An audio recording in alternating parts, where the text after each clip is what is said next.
verse 5, and I think, chapter 5, excuse me, and verse 16, please. Ephesians 5 and verse 16. Just to make some emphasis on the need for us as we leave this place today.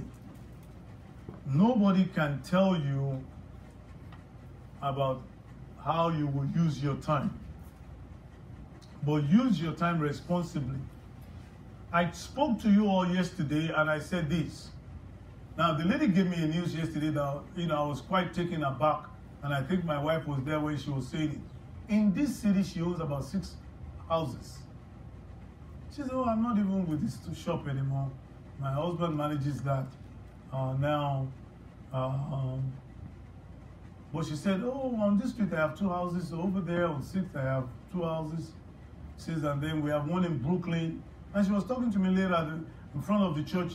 Actually, 2 Nigerian young boys from Africa and some other 2 or 3 from another nation in Africa are actually living in a house she owns in Brooklyn or so, somewhere in New York, as a rooming house. So that tells me she's into real estate. Listen to me, please. This is, I really need you all to listen to me very carefully. She said, some of our clients lost their house, their homes. And you'll have all these banks coming to you about foreclosure and this and that. She says, well, we did too, and we learned some things.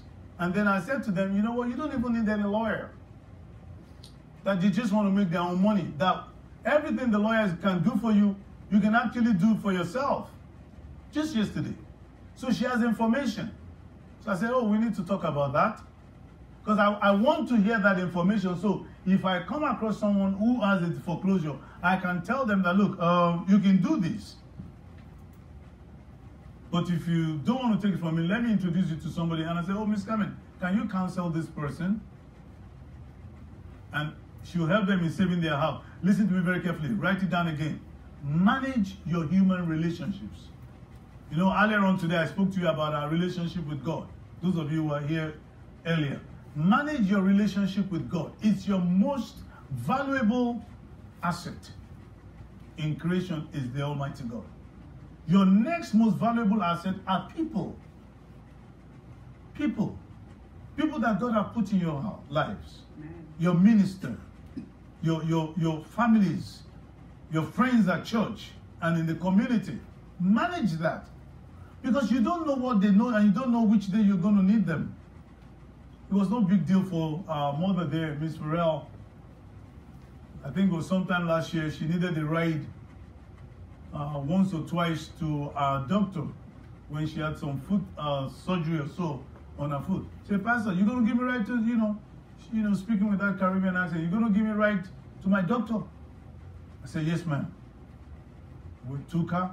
Manage your relationships with people. I mean, you'll not be able to get along with people the same way, on the same level.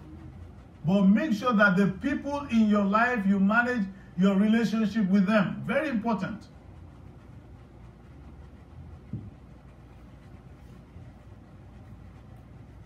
Yesterday, Father came to me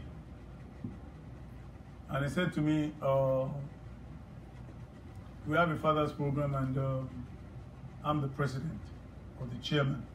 So by the way, one day, one of our fathers came to me and said, oh, my child is not calling me this and this and that and that. He says, and then we invited him, he came in and we talked about it, and he found out that he was not the only one like that. Listen to me, kids, look at me. Look at me. Manage relationship with people that you are seeing face to face. Don't manage relationship with imaginary friends online. People you don't know who they are. Sometimes there are cops online that they post this as 13-year-old girl, 14-year-old girl, so they can catch pedophiles. You could be dealing with a man online, thinking he's a little girl. That's how they catch all these sexual perverted people. And the cops will pretend that she's a little girl, and they will talk about meeting with the person, and they will go meet with the person, and there will be a sting. It's a sting operation rather, and then there will be a raid, right? And they'll catch the person. And that's why I keep telling you, when you all come here, don't get upstairs now for fellowship. And all of you on your phones, talk to one another. These days, people don't know how to talk to one another. People just talk to machine. People don't even pick up the phone to call one another. I'm going to call someone today. People don't pick up the phone to call one another anymore. It's what's up. Happy birthday. What's up? Before what's up, didn't you call somebody to wish them happy birthday? Happy birthday is Facebook. People have more friends on Facebook than in real life. People they don't know. Say my social media friend. Would you put your health challenges on Facebook? Would you put on Facebook the nitty-gritty of things going on with you in your house? No, you won't. And some people are funny. Sometimes they will cook a pot of soup and they will take the picture and put it on Facebook. And saying, look this for taste. Look at this for taste. How can you look for taste? I mean, if you're gonna invite me for lunch, invite me for lunch. Praise the Lord. Ephesians chapter 5 verse 16. Turn there, please. That's like Brother Apollos. He's an expert in that. I see him sometimes. He will cook rice. He will put it on Facebook. Put rice there. Just to show his cooking prowess. Bring the rice here, so we can help you take care of it if you are our friend. Redeeming what? The time. Because the days are evil. Redeeming the time, folks. Redeeming the time. Wherefore? Don't be unwise. Know the will of God concerning time. Therefore, unwise means don't be stupid. Know the will of God concerning time. 90 years of life is not a long time. Oh, he has lived a long life. That's not a long life.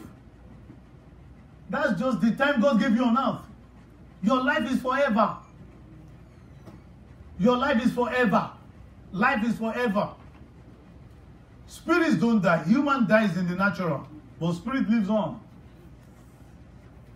Your spirit has been living before.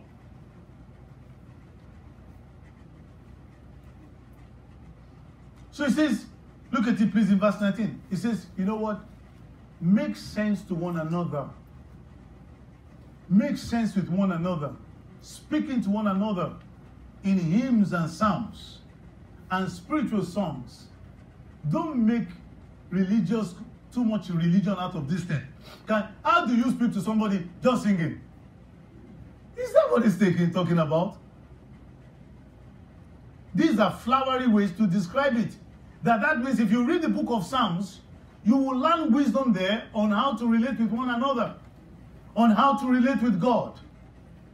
You cannot read the book of Psalms and not know how to relate with God from the life of David. You cannot read the book of Psalms or Proverbs and not know how to do business. Somebody said this. He said, you have 20 friends. You go to the bar, the pub together to drink. You meet at the pub. But none of you do any business together. He said, change your circle of friends. You go to the pub to drink. You go to watch basketball together. You play game together. But you don't have any friends you are doing business with. Change your circle of friends. They are drinking buddies. They will wreck you and wreck your family.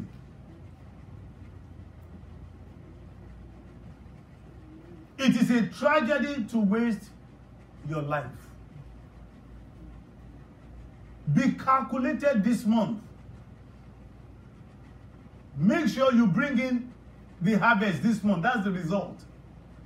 And make sure it's plentiful. Make sure it's bountiful.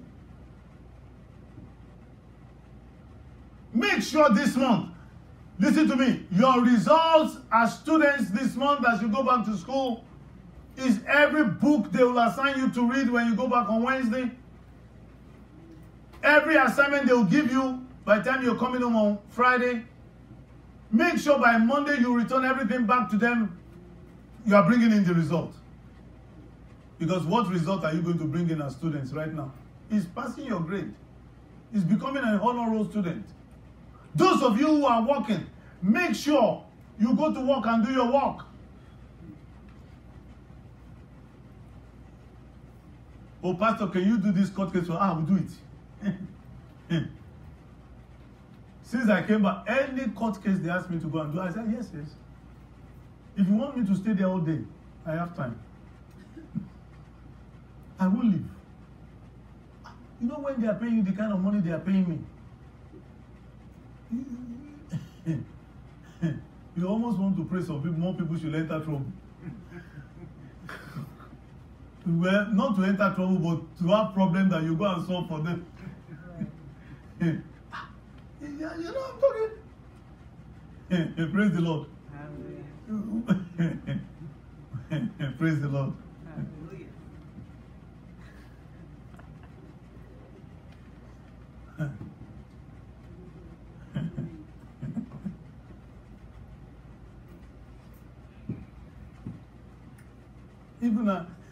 Even at the court, so the counselor came to meet with me. They have not called your case. They have not called it.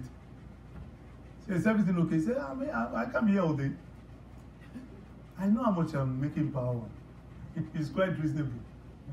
It's manageable. Praise the Lord. Hallelujah. So I'm praying this week.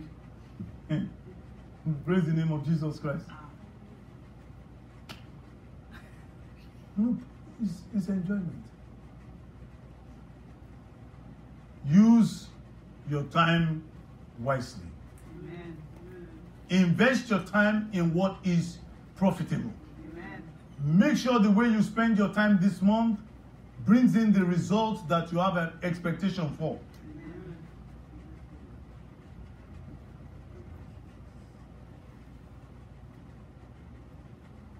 Use your time to pray, to ask God for ideas. Use your time to pray, to ask God for grace and wisdom this month. Amen. Use your time to pray for your health, if you know the value of health.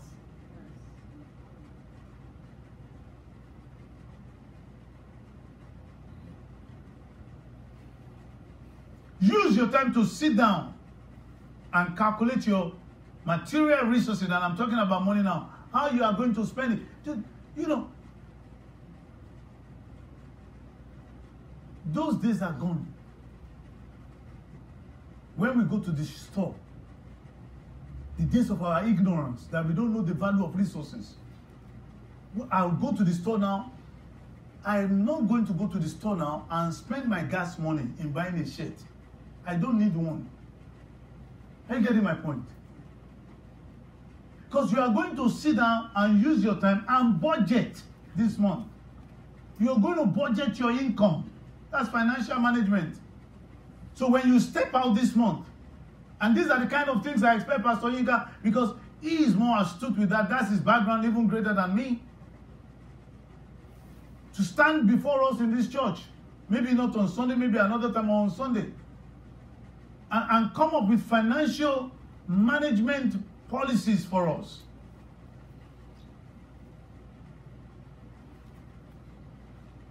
I was talking to this young man. Stand up, young man. Stand up for the rest of the service. Put on your shoe. Stand up. Very good. Put it on. I need to see you. Move out. That post is covering. I was talking to him. He's standing back there. Gave me a ride on Friday, I think. And I was telling him, if he doesn't sit down to think from his paycheck, after he has removed the tithes that belongs to God, and whatever he decides to give in offering, doing an expense schedule, right?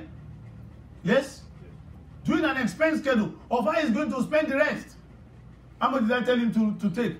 I told him, invest at least 70% of your income, because you are living at home.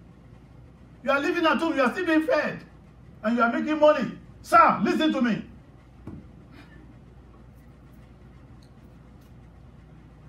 Do an expense schedule this month.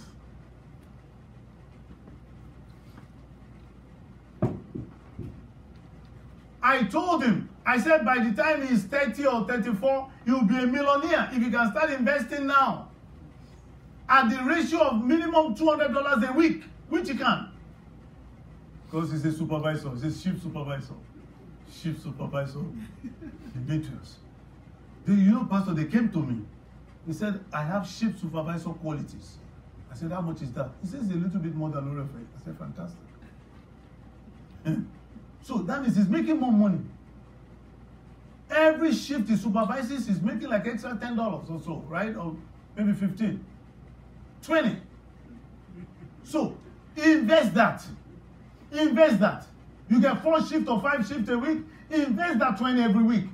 Say to yourself, I'm not going to spend that one. Put that away. Block it somewhere. Put it in AMD. Put it in Facebook. Put it in ExxonMobil, whatever. Whatever you choose. And I think your mom is quite good at that. But for you not to have any, for you to be able to make financial planning, you got to also what? Manage your time. Because it's going to take time sitting down.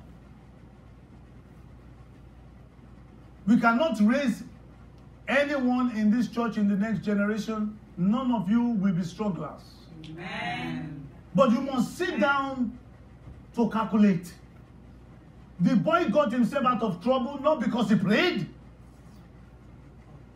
He was having lunch with pigs. And they are telling the illegal immigrant, he was an illegal immigrant, you know. In Luke 16. They were telling him, we pay you your wages, you can't be eating our pig's food. You didn't pay for that. And he thought to himself that this is unreasonable. Man, I'm a rich boy back home. Here they can't even let me eat with pigs. And he sat down to think. You know that's time. Take time to sit down to think this month. If you don't invest time in thinking, you're not going to come up with any ideas. Because it is when you are thinking that God drops ideas. You can be thinking, because you see, he looks at your motive. He knows if he can give you the idea, you can get it, what you will do with it. Some of you don't have time for thinking. What's up will not kill you. Amen. Amen.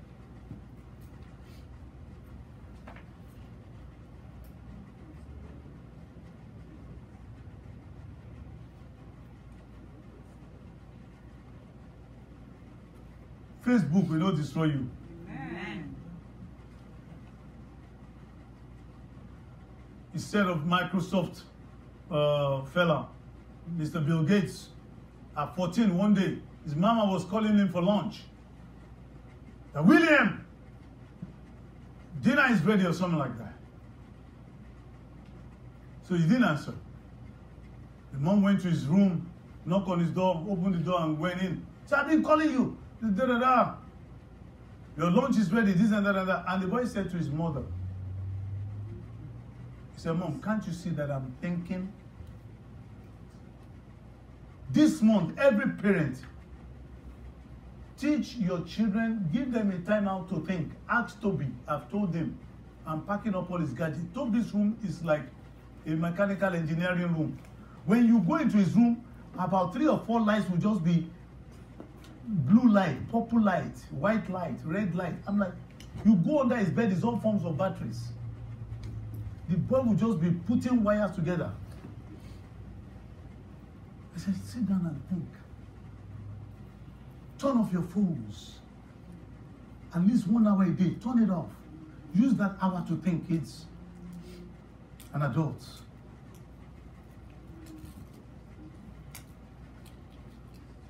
Redeeming the time,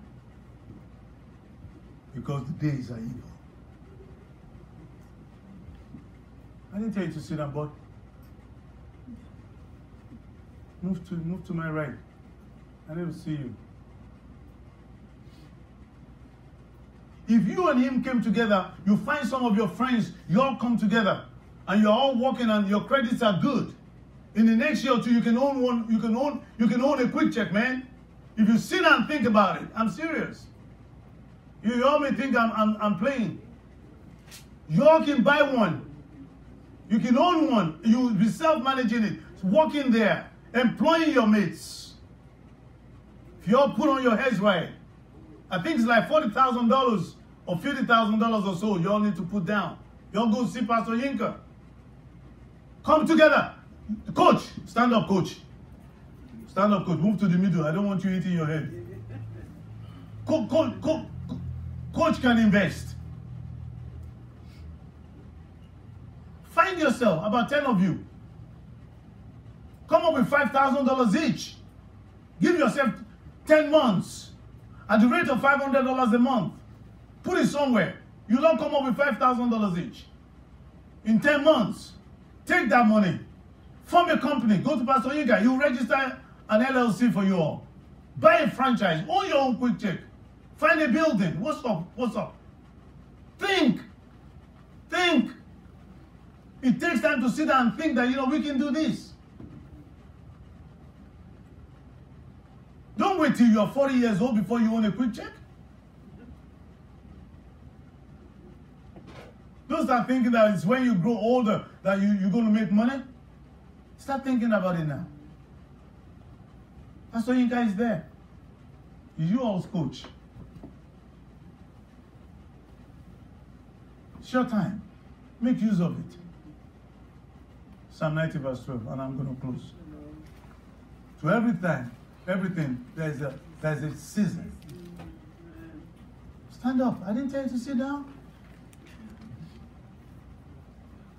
I told you I'm going to get you. Oh yeah. He's driving me like dad, like a Puerto Rican, just chilling with one hand. It's like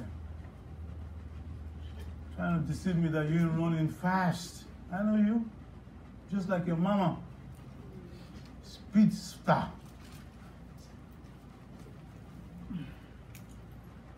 She run all the time. Huh? Psalm 90 verse 12. See that boy. Me. Be well with all of you. Amen. You will use your time wisely. Amen. You will win in the race of life. Amen. Name of Jesus. Not only will you make yourself proud, you will make us proud, but the most, you will fulfill destiny. Amen. God is counting on you. Amen. He created us for a reason. Please understand that. Not to fulfill the reason why God created us will be dysfunctional. You see, listen to me. God has an expectation of you. Do you know that? He has an expectation. Jeremiah chapter 29 verse 11 is simply talking about God has an expectation of you. That he has a personal expectation. That's why he made you. Marinos, tell me the truth, boy. Stand up. Stand up. Can you save $500 a month? Stand up. Stand up, sir. Stand up. Can you save $500 a month or not? Easy. Say with me, easy. Say, Pastor, easy. This boy, no, I'm going to send it to see Pastor Yinka. The reason why I'm saying this is this. I need 10 of you to get together and come up with 50 grand by this time next year, or even before this time. And we're going to look into buying a franchise for you all. You'll be employing people as youths. You can do it. Say, I can do it. Say, we can do it. And for real.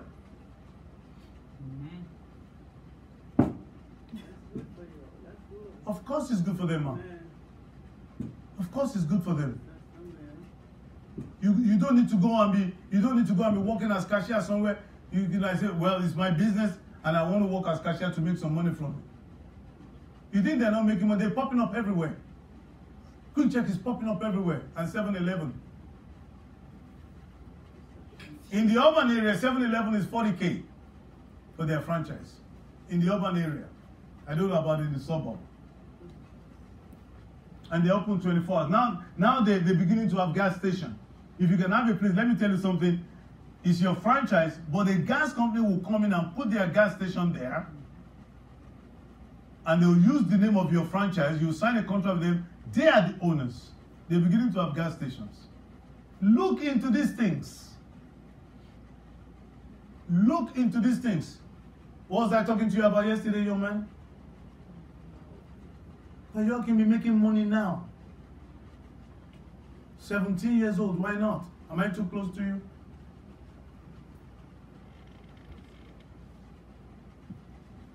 This is where white kids, Chinese kids, African kids. The only problem with African kids in Africa especially in a country like Nigeria is that they are not given the opportunity by the crazy governments, by the corrupt leaders that they are having.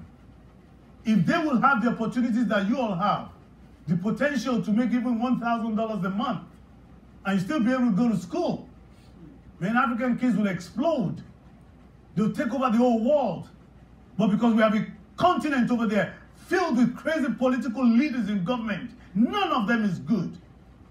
Especially in that crazy country called Nigeria, none of them is good. No matter what anybody says, there is none good, including the ones that are there now. None of them is good. None. They don't love their continent. They don't love the country. They don't love the youth. They are oppressive.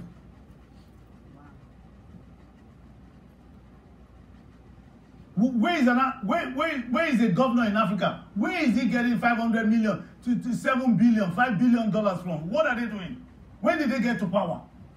Where is a governor who's been governor for 8 years, less than 8 years? Where are they having $1 billion from? What did they do? What did they do? Corrupt leaders and ignorant, foolish people will be praising them on social media and still voting for them. That's why some of you all need to go back to Africa. I know you're American, but you all need to rise up and go back there and take over and help them in that continent. Psalm 90 verse 12, I close with it. So teach us to number our days. That's talking about time. That's talking about life. That we may apply our hearts unto wisdom. This is not church as usual. I'll pray for you all in a few. I'll anoint you and bless you. All those things have its place. But our goal in this church is to make you smart thinking people. Amen. That can sit down anywhere politically, in the business society. Can you imagine the crazy guy? I mean, what's he called? The PM of England was just in South Africa and in Nigeria. She took on her entourage to Africa. About 20 plus or so business executives. When the Nigerian president traveled to China, he took 8 or 10 politicians, governors and senators and ministers. And you are going to look for business. Politicians don't know anything about business, they just know about stealing money and making stupid laws.